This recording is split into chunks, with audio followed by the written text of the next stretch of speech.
যেই দিন আপনি সিজদায় শান্তি পাওয়া শুরু করবেন, সেই দিন থেকে আপনার আর অন্য জায়গায় শান্তি খোঁজার দরকার হবে না। এখন অনেকে শান্তি খুঁজে মন খারাপ হলে গান শুনে, কিন্তু এক গান আজীবন ভালো লাগে। অনেকে মুভি দেখে, এক মুভি বারবার দেখতে ভালো লাগে। অনেকে ফোনে কথা বলে, কিন্তু আবার 3-4 ঘন্টা কথা বলতে ভালো লাগে। কানটা পর্যন্ত গরম হয়ে যায়। অনেকে মন খারাপ হলে বিভিন্ন জায়গায় ভ্রমণ করতে যায়, কিন্তু সে জায়গাগুলো এক সময় আর ভালো লাগা কাজ করে। কিন্তু যেই দিন থেকে আপনি সিজদার প্রেমে পড়ে যাবেন, রবের দরবারে সিজদার স্বাদ পাওয়া শুরু করবেন, সেদিন থেকে আপনার আর কষ্ট করে অন্যের কাছে সুখের ভিক্ষাও করতে হবে না, টাকা খরচ করে কোথাও আপনাকে ঘুরতেও যেতে হবে না। যখনই মন খারাপ হবে, যাই নামাজটা বিছিয়ে রবের দরবারে সিজদায় পড়ে যাবেন, কপালটা আপনার মাটিতে লাগবে, নাকটা মাটিতে লাগবে, মুখে থাকবে সুবহানা রব্বিয়াল আলা। একটু আওয়াজ দিয়ে বলি সুবহানা রব্বিয়াল আলা। আপনি ফিসফিস করে রবের প্রশংসা করতে থাকবেন। সেই শান্তিদাতা রব আপনার ব্রেইনের মধ্যে, আপনার মনের মধ্যে শান্তি দেওয়া শুরু করবে, প্রশান্তি দেওয়া শুরু করবে, সুকুন দেওয়া শুরু করবে। সুবহান আল্লাহ, সুবহান আল্লাহ, সুবহান আল্লাহ। আপনি তখন বুঝতে পারবেন এই শান্তি কত জায়গায় খুঁজেছি। এই শান্তি পাওয়ার আশায়, সুখ পাওয়ার আশায় কতজনের দ্বারে ভিক্ষা, মায়ার ভালোবাসার ভিক্ষা করেছি, জীবনে কখনো পাই নাই এমন শান্তি যেটা রবের দরবারে সিজদায় গিয়ে শান্তি মিলেছে। রব বলে যে বান্দা, এটাই তো তোকে বুঝাতে চাচ্ছি, তোর শান্তির জন্য আমি রব ছাড়া দ্বিতীয় কোনো উপায় নাই। বাধ্য হয়ে ইন্না লিল্লাহি ওয়া ইন্না ইলাইহি রাজিউনের মাধ্যমে, কুল্লু নাফসিন যায়িকাতুল মউতের স্বাদ গ্রহণ করার মাধ্যমে একদিন আমাকে বাধ্য হয়ে আমার কাছে তোকে আসতে হবে। সে আসার আগেই দিল থেকে আমার কাছে চলে আয়, তোর জন্য দুনিয়াও শান্তির বানাই দিব, কবর হাসরও শান্তির বানাই দিব। সুবহান। এই মুহূর্তে আপনার মনে যার প্রতি রাগ আছে, ক্ষোভ আছে, আল্লাহর দিকে তাকায় সবাইকে, আল্লাহর বান্দাদেরকে মাফ করে দেন। বলেন আমিন। মাফ করতে পারেন না পারেন, অন্তত মুখে তো একবার বলি আমিন। ভাইকে মাফ, আমিন। বোনকে মাফ, স্বামীকে মাফ, বউকে মাফ, প্রতিবেশীকে মাফ, দুশমনকে মাফ।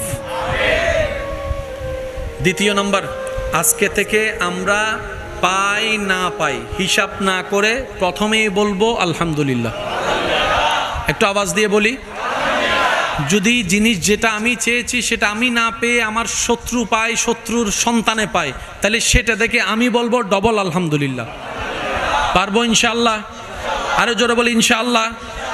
পাই না পাই কোনো প্রকার প্রশ্ন ছাড়া, চিন্তা ছাড়া বলবো আমরা কি আলহামদুলিল্লাহ। তৃতীয় নাম্বার, হাঁটতে বসতে উঠতে আমরা মন নরম করে আল্লাহর কাছে শুধু মাপ চাইতে থাকবো, আস্তাগফিরুল্লাহ, আস্তাগফিরুল্লাহ, আস্তাগফিরুল্লাহ। পারবো ইনশাআল্লাহ? আরো জোরে বলে পারবো ইনশাআল্লাহ। চতুর্থ নাম্বার, ধৈর্য ধরার চেষ্টা করব, যে কোনো পরিবেশ যেমনই হোক না কেন সেটাকে মনে করব আল্লাহর পক্ষ থেকে আমাদের জন্য একটা নিয়ামত এবং পরীক্ষা। কেমন পরীক্ষা? মনে রাখবেন নবীজির একটা হাদিস, রাসূল পাক সাল্লাল্লাহু আলাইহি ওয়াসাল্লাম বলছেন, মুমিনদের বিষয়টা বড়ই চমৎকার। কেমন চমৎকার? তারা যদি হাঁটতে যাওয়ার পথে একটা কাঁটাও ফুটে, সে কাঁটার ব্যথা যদি ধৈর্য ধরে, আল্লাহ তাআলা সেই ধৈর্য ধরার কারণে গুনাহ মাফ করে দেন, গুনাহ মাফ করে দেন। তো মুমিন বান্দা যারা, তাদের কিন্তু আসলে হিসাবে লস বলতে কোনো শব্দ নাই। লসটা হচ্ছে আমাদের ধারণা মাত্র, আসলে মুমিন বান্দার কোনো লস হয় না।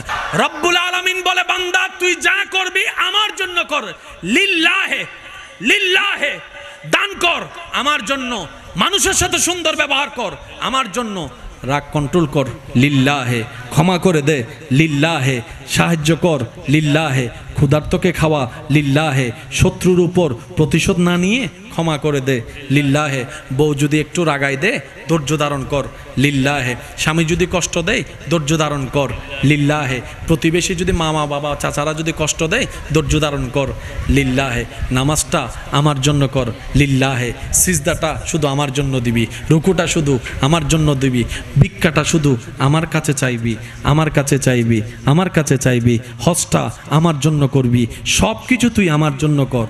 তোর জন্য যা দুনিয়া আখিরাতে করা দরকার, আমি রব আছি তো, তোর টেনশন করার দরকার কি? তোর জন্য আমিই করে দিব সব কিছু। সুবহান। 10 বছর আপনি খাওয়াইছেন, একবারও প্রশংসা না করলো, 2 মাস যে তাকে সাপোর্ট দেন নাই, আজীবন সে কথাটা আপনাকে খোঁটা দিয়ে শোনাইতে থাকবে, ঠিক কি না? সেজন্য এই মনটাকে দুনিয়ার সাথে লাগানোটা সবচাইতে বড় বোকামি। কারণ দুনিয়া তুলে 1 ইঞ্চি, নামায় 10 ইঞ্চি। আরেকটু জোরে বলেন ঠিক কি না? তাহলে দিলটা যাবে কার দিকে? আরেকটু জোরে বলেন, দিলটা যাবে কার দিকে? আমি আপনাদের সাথে অ্যাড করে বলি, দিলটা যাবে দিলের মালিকের দিকে। কারণ দিলের মালিক যিনি, হকদারও তিনি। কথা বলেন ঠিক কিনা? আপনার বিবেকে কি বলে দেখেন, আপনার দেহে যা আছে সবকিছুর মালিক কে? বানানেওয়ালা কে? তাহলে হকদার কে? তো উনি সবকিছু পাওয়ার অধিকার ওনার আছে না নাই? ওই হকটা আমরা আদায় করি নাই, দিলটা রবকে না দিয়ে অন্য জায়গায় দিয়েছি। দুঃখ আমাদের মাথার পিছনে লেগেছে। কথা বলেন ঠিক কিনা? আল্লাহ আমাদের সবাইকে একটু বুঝার তৌফিক দান করুক। আমি কি বলেছিলাম ভাই? যদি আপনি সিজদার শান্তি পাওয়া শুরু করেন, তাহলে আর কারো কাছে আপনাকে শান্তির ভিক্ষা করতে। বর্তমান সারা বিশ্বে যতগুলা রোগ আছে, সবচাইতে একটা বড় রোগ, কমন রোগ, যেটা সবার আছে, ডায়াবেটিস সবার নাই, প্রেশারের হাই প্রেশার, লো প্রেশার কম বেশি সবার, হার্টের রোগ সবার, কিন্তু একটা রোগ সবচাইতে বেশি WHO সংস্থার বার্তা অনুযায়ী ছোট বড় সবারই আছে, সেটার নাম হচ্ছে ডিপ্রেশন। একটু জোরে বলি না? হার্টের রোগ বেড়ে গেলে হয়তো আপনি হার্ট অ্যাটাক করে মারা যাবেন, কিন্তু ডিপ্রেশন এমন একটা মারাত্মক রোগ যেটা একটা ভালো ছাত্রকে অনেক সময় নেশাড়ি বানায় দেয়। যারা অবিবাহিত আছেন, আমি আপনাদেরকে আবদার করে বলবো, যা হওয়ার হয়ে গেছে, বাদ। কাউকে আওয়াজ করারও দরকার নেই, বলারও দরকার নেই। নিজে নিজে রবের দরবারে তওবা করে চলে আসেন। তওবা মানে কি জানেন? তওবা মানে হচ্ছে যে, আমি একটা কথা বলি, আজকে এখানে মাহফিল হচ্ছে, আপনি এখানে আসার জন্য নিয়েছেন, ভুল করে আপনি চলে গিয়েছেন 2 নম্বরে, খবর পেলেন মাহফিল এখানে, এই যে আপনি ওইখান থেকে আবার ফিরে এখানে আসবেন, ফিরে আসার নাম হচ্ছে তওবা। ফিরে আসার নাম কি? আমাদের রাস্তা কার দিকে? আল্লাহর দিকে। জোরে আমাদের রাস্তা কার দিকে? ফিরে যাওয়া কার দিকে? রিজিক আসে কার থেকে? জোরে বলি, সম্মান আসে কার থেকে? শান্তি আসে কার দিকে? তো ওই আল্লাহর দিকেই আমাদের ফিরে যাওয়া, কিন্তু আমরা ভুলে শয়তানের ফাঁদে করে অন্য রাস্তায় চলে গেছি। তওবা মানে হচ্ছে সেই জায়গা থেকে আবার রিটার্ন করে রবের রহমতের জায়গায় ফিরে আসা, এটার নাম তওবা। বলেন না সুবহান।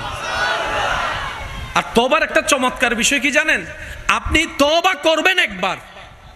কয়বার? সবাই বলি কয়বার? আপনার জীবনে কি একটা গুনাহ না 1000টা গুনাহ? রব এমন দয়াবান, নবী উম্মত রহমতুল্লিল আলামিনের উম্মত হওয়ার কারণে এমন ফ্যাসিলিটি দিয়েছেন।